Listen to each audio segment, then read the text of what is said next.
Good evening and welcome to this public meeting on March 23rd, 2022.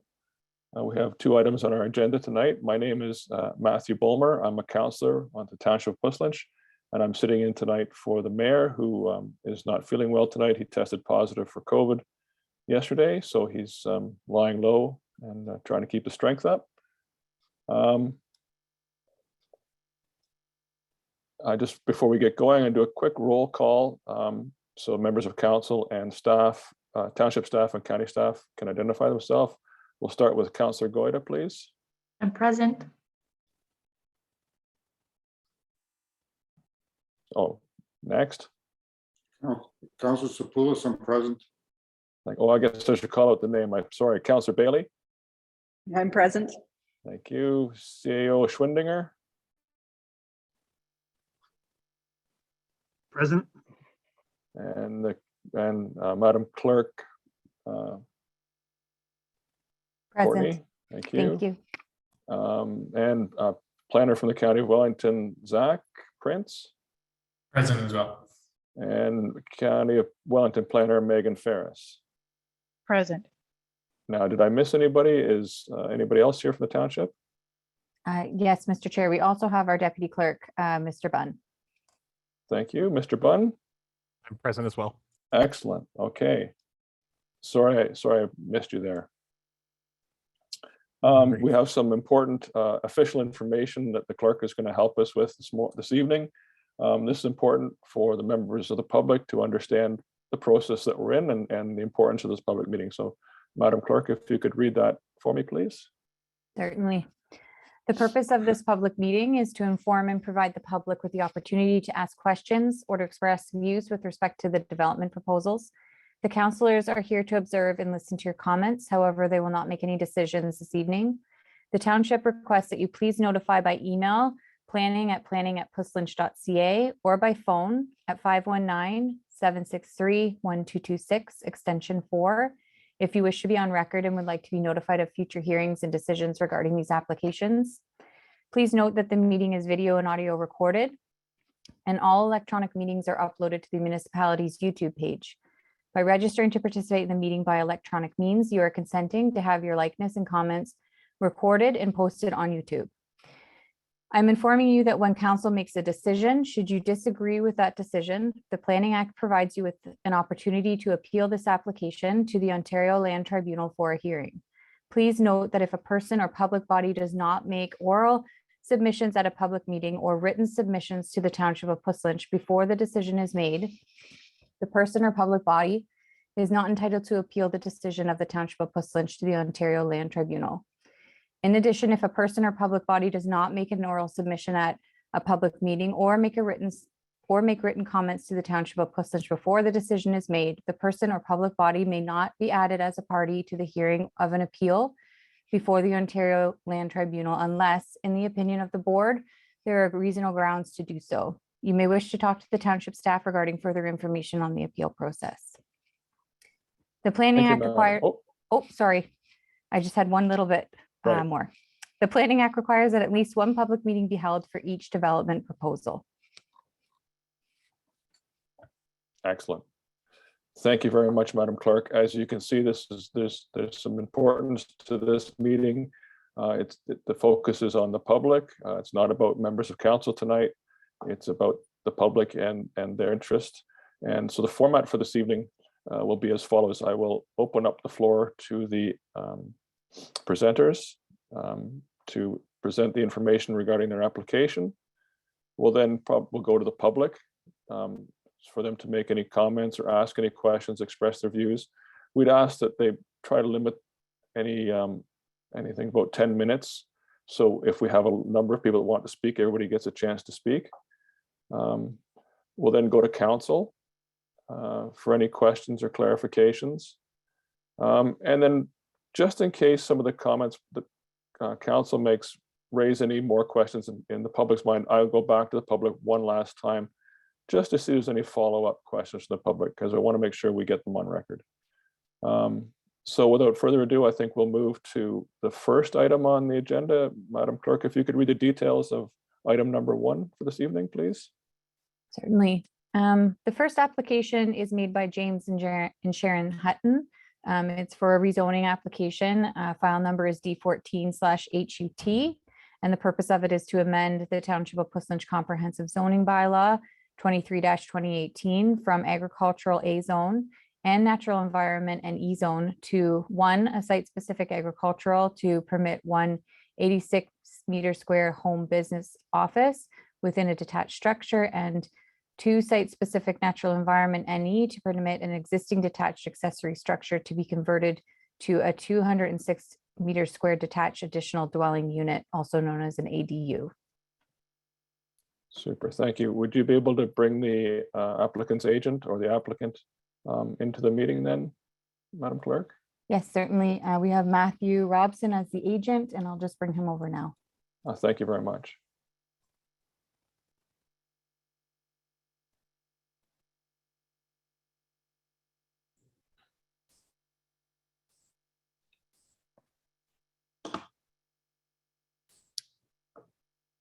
So Mr. Robson, is he in? Yep, I'm here. Excellent. Okay, thank you, Mr. Robson. The floor is yours. If you have a presentation you'd like to make as part of your address to the public. And I do have a remember, presentation, yes. great. Tonight you're speaking primarily to the public, and the council is here to observe. So keep that in mind as you're making the presentation. Definitely. Thank you. The floor is yours. Okay.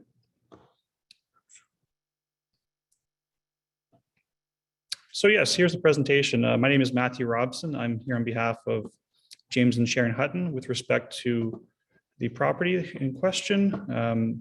Here's a map of the property. It's 57 acres in area. As noted, there are 2 components to the application. One's related to the 206 meters squared ADU, which is in pink. And the other component is the 86 meter squared home business, which is located in a portion of the accessory building circled in green. Fairly large parcel. You can see the main dwelling is about 73 meters from the proposed ADU, and it's about 25 meters or so from the proposed home business location. Next slide, please. Again, here's a more detailed map of where the ADU is in relation to the main dwelling as well as the proposed home office. Next slide, please. So I'll focus on the ADU first. The proposal is for a 206 meter squared ADU to be occupied by the owner's son. It's located, again, 73 meters from the main dwelling, but the key component is it's within the overall building cluster of the property. It's quite a large property. There's also a shared driveway that provides access to this dwelling, proposed dwelling, as well as the main dwelling on the property. So a little background on this. It was a dwelling since the 1960s, and then in the early 2010s, I think it was 2012 when it first came into be, there was an application to construct the main dwelling on the property. And as a condition of that new dwelling on the property, this was to be kept the building, but converted into a proposed recreational use. This was by the previous owner of the property. There was a letter received today about the decommissioning of the dwelling, and I think it's important to focus on kind of where we are at today. We acknowledge that this dwelling, this structure rather, is not a permitted dwelling as it stands right now, which is why we've gone through the process to apply for it to become a proposed ADU, just to clarify that. The structure utilizes existing well and septic, and it can be upgraded if necessary through the building permit process, if that's deemed required. Through the circulation, the GRCA and the township environmental consultant were supportive of the proposal. There was no issues with it being within the NE zone, given there's no new construction proposed at this time. Again, it's supported by provincial and county planning policies. We generally feel it's a appropriate land use, and the ability to utilize an existing structure makes a lot of sense versus having to construct a new structure within the limits of the zoning bylaw. Again, it just makes sense from a sustainability standpoint. And there's currently a building permit to formalize the ADU in the structure, which is ongoing as tied to the zoning approval. Next slide, please. So the original proposal was a 206 meter squared structure. Here are the floor plans for it. If you want to take a look just briefly. Next slide, please. So at the PDAC meeting, we heard the concerns of PDAC on, there was a concern of the size of the structure at 206 meters squared, whereas the zoning bylaw limits it to 130 meters squared. And we went back and looked at it and really acknowledging the basement of this structure is not being utilized. So we are proposing to close off the majority of the basement from the proposed dwelling and keep it as storage. That brings it down to 150 meters squared, which is only 20 meters squared over the bylaw requirement as it stands right now. So if the county is supportive of this approach, there were some concerns of the ability to convert the lower level into an additional dwelling in the future, just based on having those two levels to the structure. We feel that by doing this type of arrangement, it really leaves nothing within that vacant area. It makes sense for it just to be storage. And there's no plumbing in that location either. So it would be challenging to convert it in the future. So we're open to the 206 meters squared or the 150 meters squared, whatever the preference is, if it really comes down to the size of the structure as the major concern. Next slide, please. And again, this just goes over kind of the concerns of PDAC. There was one concern about a future severance of the ADU, and we're definitely committed to, and we can shape the bylaw in a way that prevents this from happening in the future. It'll remain part of the overall building cluster and be tied and secondary to that main dwelling on the property. Again, the proposed reduction from 206 meters squared to 150 meters squared is proposed. And yeah, we just feel it makes a lot of sense to utilize existing structures for this versus building new from an environmental standpoint. There's also kind of concern about the ADU being a standalone and not subordinate to the main dwelling, given the distance it's located from it at 73 meters versus 15 meters required by the bylaw. However, for a number of reasons, we feel this house will remain as secondary and tied to the main dwelling. Simply put, the investment into the overall property for a future owner and even the current owner is substantial. So there would be no interest in having the building operate as a standalone building. It would really be tied to someone who's associated with the main dwelling, likely a family member or someone taking care of the property, such as a caregiver or housekeeper tied to that main dwelling. There's also the shared driveway, which is used by both the main dwelling and the proposed ADU. It's also significantly smaller size than the main dwelling at approximately 13%. And yeah, it's usually the services are already there for it, which were used for the previous farmhouse. There's also concern about precedent setting nature of it. The response to this would be every application that doesn't meet the bylaw would need to be assessed on its own merits and unique circumstances. Again, if this building wasn't already existing in this location, it could definitely be located closer to the main dwelling. But given it's already there, it's designed to be a dwelling. We believe it makes sense for it to be used as such versus building new. And also there's ability through the planning process, which is now being undertaken on these ADUs. I believe staff and the county and township staff are reviewing options for ADUs. So during that process, you can really provide different standards for existing buildings versus new construction. Next slide, please. back to the map. So we'll now turn to the proposed home office. It's within an existing accessory building on the property. You can see the approximate location of the home office in green. It's located in a portion of the main floor of the existing accessory structure. Next slide, please. Excuse me. Again, this is the view from the back of the main dwelling over to the accessory building. And we've shown the area of the home office in red. Next slide, please.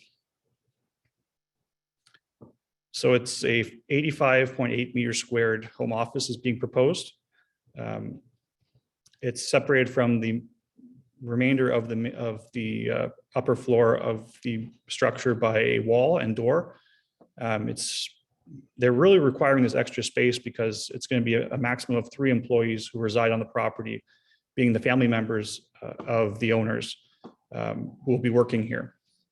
Their current office is experiencing significant growth, and versus looking at new office space, they feel it makes a lot of sense to work at home, so to speak. So that's why they're going over and above the 50 meters squared requirement. Also noting that if it were a home industry, for example, which is being reviewed later on, you'd be allowed up to 100 meters squared. So we feel it's in keeping with the intent of the bylaw and makes sense in this situation. And again, supported by provincial and county planning policies, and a building permit has been submitted for this use as well. Again, it's limited to employees living on the property. There'll be no outside people coming to the property to use the space. So it's really just tied to the main dwelling on the property. And next slide, please. And this is just a view of the farmhouse to the left there and the main dwelling behind. Next slide, please. And this is the driveway out to 34 that serves both the ADU, proposed ADU, and the main dwelling. And that's all I have. I'm happy to answer any questions from council or from the public. Thank you very much. No problem. As part of your presentation, you mentioned that there was a letter, and if it's okay with you, I may ask the clerk. I think the person who submitted that letter asked if that letter could be read out at the meeting, and just before we go to the public for questions, perhaps. Madam Clerk, would you be able to read that letter now? Certainly. So this has been prepared by Madorin Snyder LLP on behalf of Simon Poladian. I'm sorry if I've mispronounced that. And it was received by the township March 22nd, so just yesterday.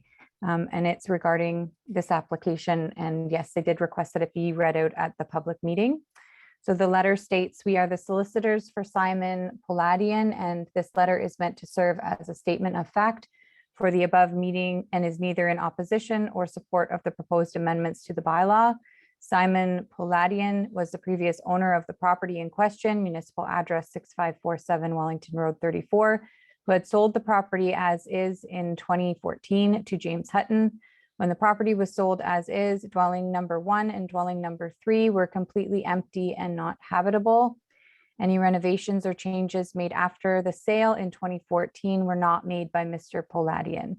If you have any questions or concerns, please do not hesitate to reach out. Thank you, Madam Clerk. Okay, this is the time of the meeting where we go to the public to ask any questions. If you could use the raise your hand function if you're joining us by Zoom. If you're joining us by phone, we will come to you after we get through everybody who uses the raise their hand function. You won't be forgotten about. The clerk will likely identify you by a portion of your phone number, and if you'd like to speak when she unmutes your microphone, just indicate so. If you'd like to remain silent, that's fine too. We'll just move on to the next phone call. Keep in mind, please, when you ask your question, if you could indicate who you'd like it directed to, either the applicant or perhaps a county planner, if you feel it's more appropriate for the county to answer that. But typically we'll be looking for answers coming from the applicant. And again, please state your name and your address when you speak. And if we're not able to get you answers tonight, I'm sure everybody's do their best to get you those answers, but if they're not forthcoming tonight, they will likely show up in any future planning report that goes to council. So with that, I'll turn to the clerk and ask if there's anybody raise their hand to ask a question. The raise your hand feature is just located at the bottom of your screen. It's just beside the green, or it should be close on the right-hand side. If anyone wishes to make a comment, if you can just use that function now.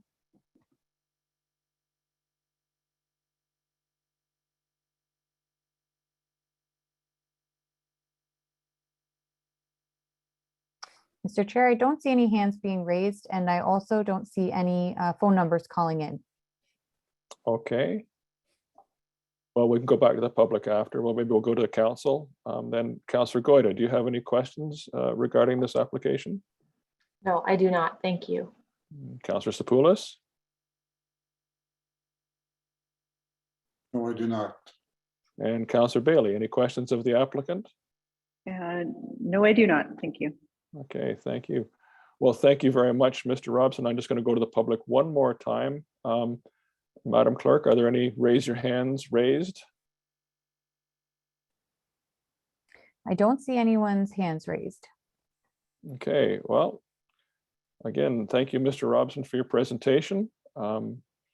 This will be coming back to council sometime in the future. I can't say when, but I appreciate your time tonight. And I think we'll move on to item number 2, if we could, Madam Clerk. If you could read out the details of item number 2. Certainly. So the proposal number 2, this is a township initiated application. And it is a township amendment specifically to the home industry section of the bylaw. So the township has undertaken a review of the existing zoning provisions related to home industries, section 4.12, and are considering changes to provisions within zoning bylaw 02318 related to this use. The proposed changes include, but are not limited to, the minimum lot size permitted to have a home industry, outdoor storage, setbacks, including from abutting dwellings, scale, and maximum area. This is a township initiated amendment that affects all lands in the township of Plisslanch where home industries are permitted use unless otherwise specified.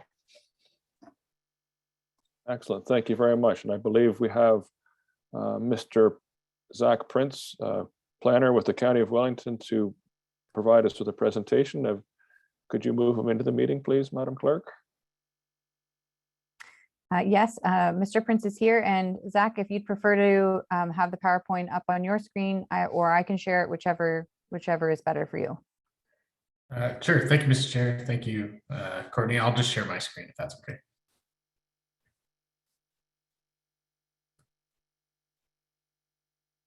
So thank you everyone for attending tonight. For some of you, this may not be the first time you've heard this, maybe similar to our public information meeting, but this is the statutory public meeting required under the Planning Act. As Councillor Balmer mentioned and Courtney, the clerk, mentioned, this is a township initiated zoning bylaw, so we are seeking feedback from the public on some proposed changes tonight. Generally, we'll run through what changes have been reviewed, what feedback we've received from the public already, and we'll discuss some of the background information, some of the existing zoning provisions, and some of the issues and concerns that have been identified to date, and how the public can stay engaged going forward as well too. So just a little bit of the background for home industries. So home industries in the township were introduced when the new comprehensive zoning bylaw came into effect, which was approved in 2018, but came into force in January 2020. So coming up, well, just past 2 years. The bylaw provides a definition of home industries and also provides general provisions, which weren't previously identified in the former bylaw. In 2020, planning staff provided Township Council some proposed housekeeping amendments. One of those, or a couple of those changes related to home industries. And since that time, Council directed staff to have a closer look at home industries, and that's why this process is started. So we've done a detailed review of surrounding communities. We've prepared 2 other information reports to Township Council, and have engaged the public through public information meeting, and also set aside times to speak with the public as well too. So now this is the statutory public meeting before bringing a draft bylaw forward to council. So as I noted, the PIC was held on December 7th, 2021. At the same time, the township posted a survey regarding home industries. The survey asks the public questions regarding some of the existing provisions and some of the changes that should be considered going forward. And the survey is available until March 30th. So we won't be summarizing the results today, but we will bring those results forward with the draft bylaw. Additionally, we did set aside some time for the public to reach out directly to planning staff to talk about home industries. And that was held on December 10th. And that leads us today, March 23rd, to the public meeting portion. So some of the concerns that we've heard to date relate to outdoor storage. That's the storage of materials and of equipment for home industries. We've heard concerns about parking relating to employees that are employed by home industries, noise generated by equipment or machinery from home industries, and home industries that primarily actually operate off-site, but they meet at the site of the home industry. An example would be like a couriers or trucking service, or a landscaping yard, where their services are actually performed off-site. And then one last concern just related to toxic chemicals and storage on the property. Some of the concerns that have been raised by township and planning staff relate to the lot size permissions. Currently, there is no minimum lot size. And the definition of home industry, as well as the size and scale of the home industries on the properties as well too. So just a quick summary of what a home industry is. So this, what's before you is the definition of home industry in the zoning bylaw. So it talks about it being a small scale use providing a service accessory to the dwelling or agricultural operation. A home industry can be within a building or part of a building. And then there's some examples listed, including carpentry shop, metalworking shop, minor equipment repair, and clarifies that it does not include any operations or maintenance of vehicles or use of toxic chemicals. Home industries, when we're comparing it to home businesses, home industries are permitted in the accessory structure. Home business is only permitted within the main dwelling. So that's one key difference. Home industry generally, as you can see by these examples, are a more intensive use than a home business as well too. Typical home business, we would see something like a small professional office or very minimal impact on the surrounding area. And the intent of the home industry is the same, is to have a low or no impact on the surrounding area as well too. So the zoning regulations for home industries, again, talk about it being incidental and secondary to principal residential use. That the home industry cannot be located within the dwelling unit, so it has to be located within that accessory structure, or part of an accessory structure. Limiting the number of home industries to one on a property.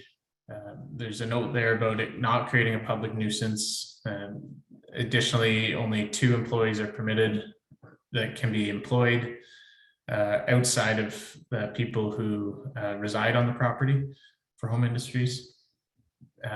Number 6 there relates to the setback provisions. So if it is within a building, rather than it falling under the reduced setbacks for an accessory structure, it has to meet the main provisions for a main dwelling. So an example would be a side yard setback of 2 meters versus 3 meters. Number 7 limits the total floor area to 100 square meters, so roughly 1,000 square feet.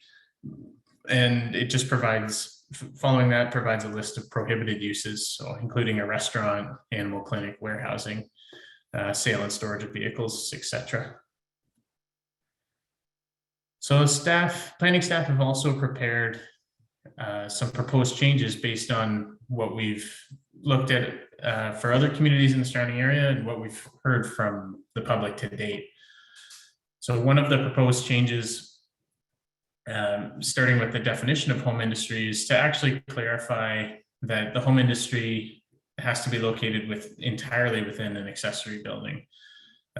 So that would eliminate the home industry that occupies only a portion of an accessory structure. We're proposing that the home industry must occupy that whole space, and it can't be a shared use. So, for example, it couldn't be personal garage and a home industry in the back. We would see that as the whole building being home industry.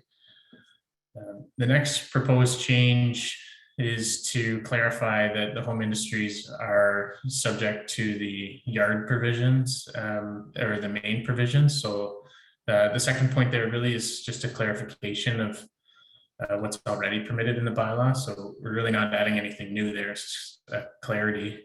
And the third proposed change is to introduce a minimum lot size.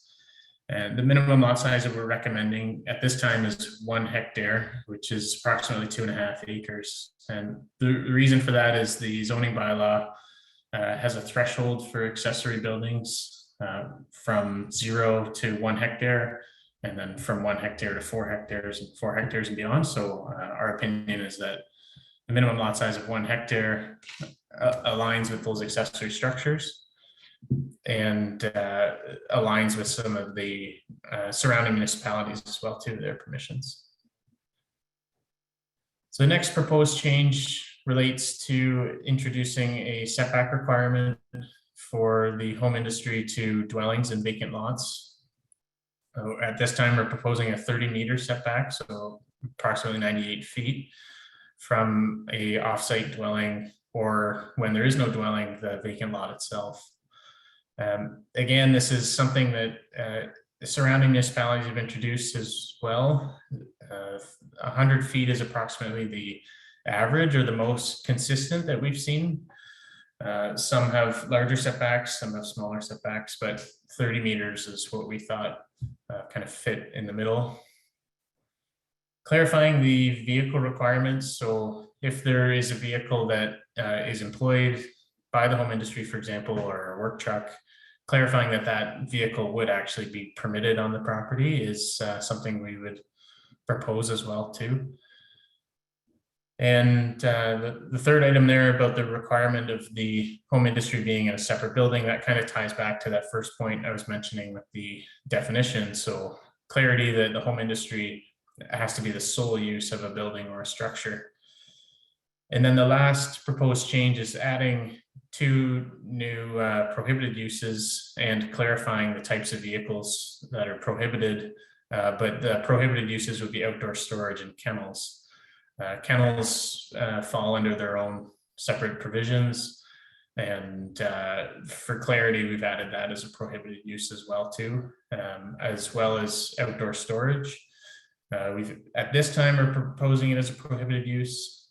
Again, looking at some of the surrounding municipalities, some are permitted as an accessory use with some provisions, the outdoor storage.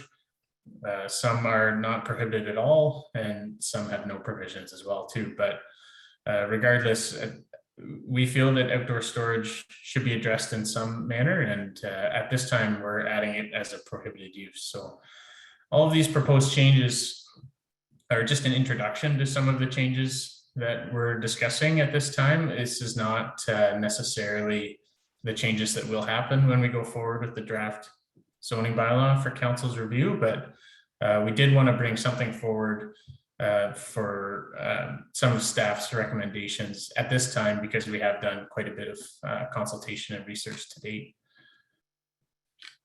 So moving on to some of the next steps.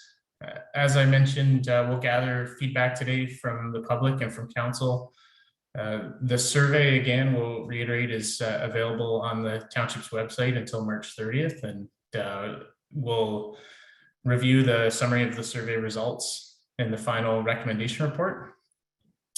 At the same time, we'll review all of the public feedback through that final report as well, too, in addition to what's received today.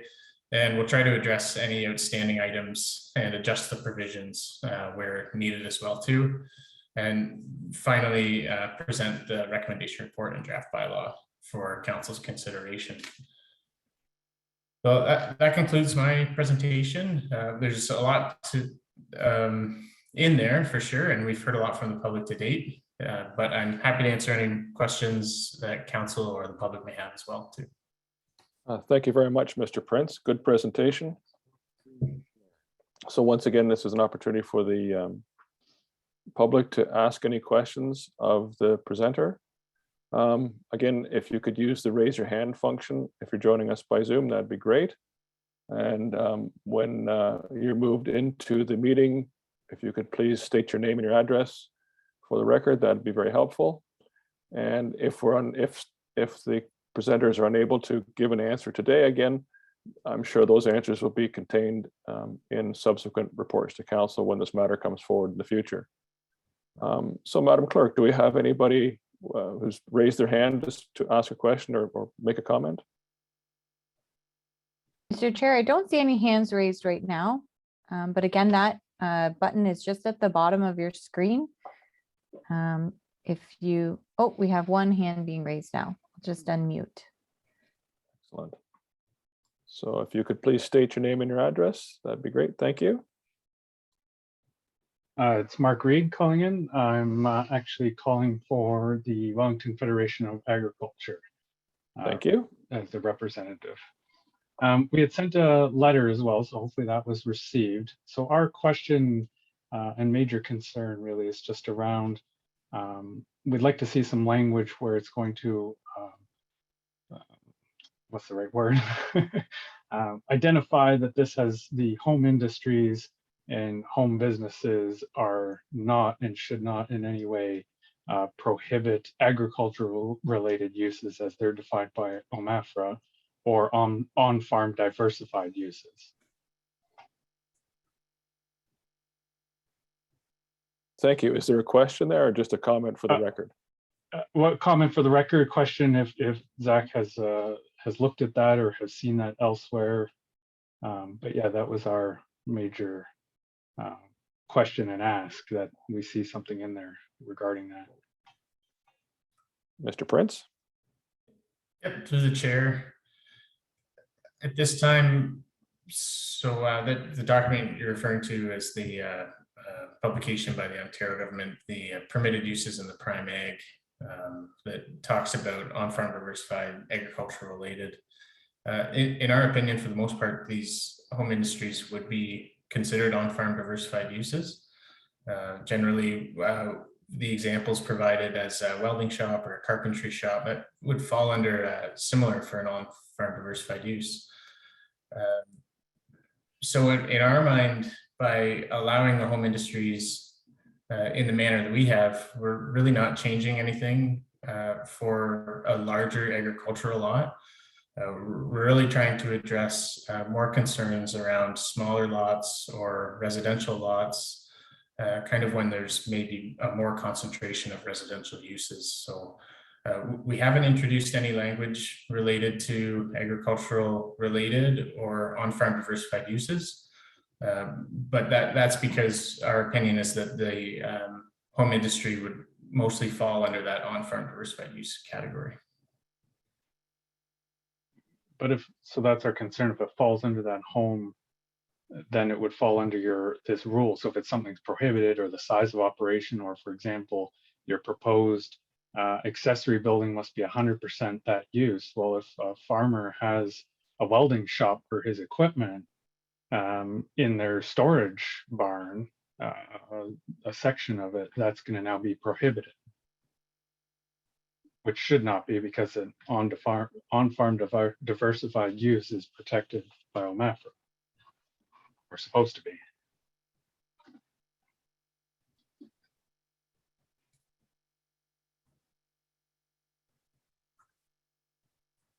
Any follow-up to that, Mr. Prince?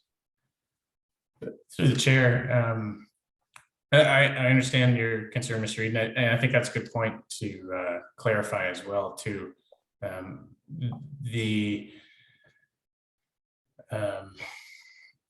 Assuming that someone is meeting the existing provisions for a home industry in the zoning bylaw,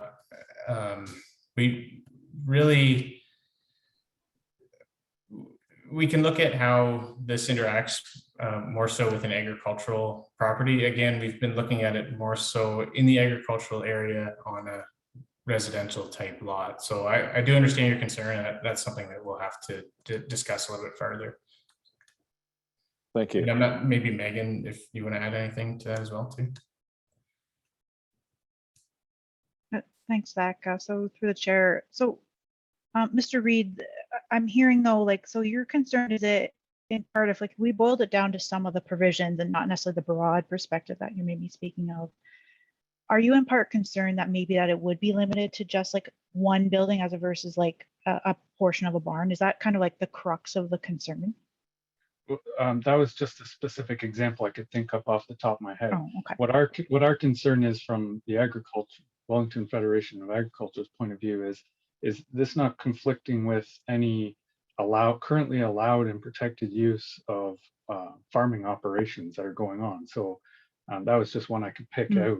Okay. If there's, and we understand the need for this and Mr. Prince had said it, it's for your smaller lots that are technically zoned ag, but they're not ag. Like a 2-acre lot, it's not agricultural, though it's zoned that for some reason. So yes, there needs to be some rules. So our concern or thought was you just simply say, well, either A, any property greater than a certain number doesn't get included in any of this is one simple way to do it. Or B, if it's an agricultural related use or on-farm diversified use as defined by OMAFRA, again, that does not fall within these provisions. Okay, and I can understand that, and we can take a look at that in a little bit more detail. I think the way we looked at it is that we weren't necessarily intending to infringe on that, because really from the perspective that, you know, the PPS clearly states that these are permitted uses with respect to prime agricultural areas, and then it provides the guidelines that explain like how these uses can be considered. And then the other layer is how are they ingrained in a bylaw itself. I'm thinking maybe we'll just have to maybe look at some of the provisions a little bit more from the context of an ag use. And I think you made a good point about if there's a need to exclude like certain sizes, so put maybe a range in there of lot sizes. But at the end of the day, I guess it's kind of like how the township deals with home industries, whether you're a residential lot or an ag use.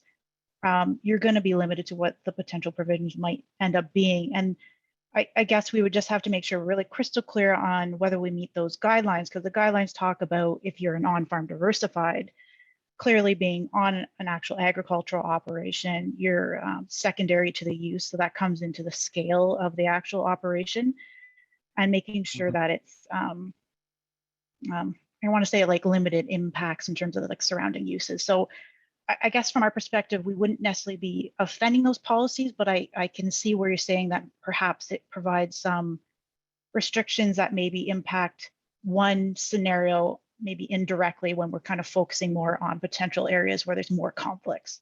So we'll take that back and review that a little bit more. Thank you. If you wouldn't mind, Mr. Reed, I'm going to ask the clerk if there's anybody else has their hand up. We can always come back to you if any other questions. Is that okay? No, that's great. Thank you very much. Thank you. Madam Clerk, anybody else have their hand up?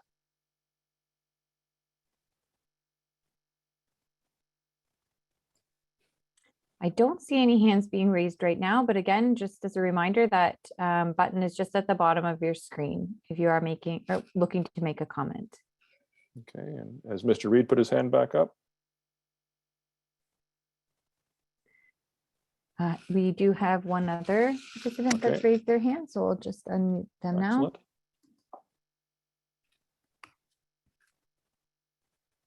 I will wish them a good evening and welcome to the meeting. If you could please state your name and your address. Kathy White, 540 Wellington Road 35. Thank you. Welcome, Mrs. White. There's I know I miss my in-person meetings. It's been a long time. One concern that I do have, and that I mentioned forever ago, was the definition of small scale, and that's always been in the eye of the beholder. And we've talked about, these little businesses, and they grow and then they move on, but they don't always move on. So we need to know. I don't know how you would define small scale, but it's going to be different to everyone. And until there's a complaint, that small scale business could be pretty big. So that concerns me as a neighbor, having to actually complain about the size of a business. I'd like some thought put into small scale again, if that's possible, because they grow. And why wouldn't you work from your backyard rather than buying a lot in the business park or an industrial area? And the other thing that I was going to say to Mark Reed was that the example that he used of repairing your own equipment isn't a business. It's something that you're doing for maybe you just thought of that in the spur of the moment, but things that you're doing to repair your own equipment on the farm, for instance, a welding shop, if it's not a business that you're working for someone else, then this wouldn't apply. Does that make sense? Yes. Well, we're not going to open up. I'm not going to open up a discussion between in the Oh, audience. no. I'm just trying. I'm not trying to do that. I was just trying to help, because that's not a sale of something. I'm not just discussing what he was saying. I was just thinking the difference here would be if you're doing something for your own purposes, you're not in a business of selling something or producing something. So there is a distinction there, I think. To a degree, I believe got Mr. Reed was also speaking from the perspective of the Wellington Federation of Agriculture, and many farmers who have this on-farm diversified use, it is part of their existing business, I think. So I wouldn't want to characterize it as not being part of a business if it's just part of a farm. So if that provides some clarity to. Oh, I see what. Yeah. Okay, that's fine. Yes, I get it. I just wanted some clarity around that, because I didn't see that as being something you were directly selling. Okay. So any other comments, Ms. White? No, that's fine. Thank you. Thank you. Any other hands raised, Madam Clerk? Yes, we have one other individual. I'll just give their speaking permissions now. Excellent. Welcome.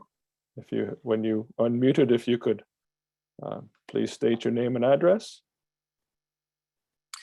Good evening. My name is Barclay Knapp, 4402 Concession 11.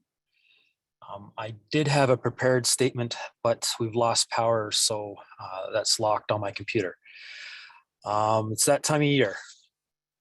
So anyways, home industry, home business is very important. As it was mentioned, I believe the previous speaker, opportunity for someone to try out having their own business at home and slowly expanding. This is doing it in a rural setting. It gives a great opportunity for it. I believe Pozzuoli is a great place to have an entrepreneurial development of a business. Looking at Corwin Tool and Machine or Manufacturing, Rutham's Gourmet Preserves, Sweet Temptations, who now have a commercial site over by the old Brock Road School. Starting and giving yourself an opportunity, I think is very important. Trying to fill a need or a void. One of my suppliers for my produce growing business, they started in a portion of their father's machinery shed. And they just started selling supplies to other produce growers and greenhouse growers in the Elmira area. And they couldn't afford their own building. Eventually they were able to grow. And then they were told they needed a commercial building, and they're currently growing in that commercial building as well in Elmira. I think Pozlunch has a very fair and straightforward bylaw for zoning, or the zoning bylaw for home industries. Seeing it become overly restrictive may discourage some people in starting a business in Pozlunch. I know, looking at what Guelph and Mossa had for their proposal for redoing their zoning bylaw for home industries, it seemed very restrictive. So I would like to support, or just mention the support that a lot of people starting out now are realizing that they don't like their jobs and they would like to try something that is their passion, should be supported. And I appreciate this being looked at by council and staff. Thank you, Mr. Knapp. Appreciate your comments. Madam Clerk, is there any other hands raised?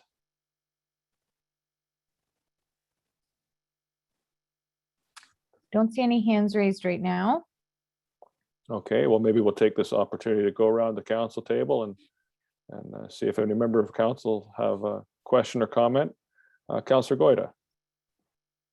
No, I don't have any questions. I just want to thank the members of the public who have made comments. Much appreciated. Thanks. Thank you. And Councillor Spoulos. I have no comments, thank you.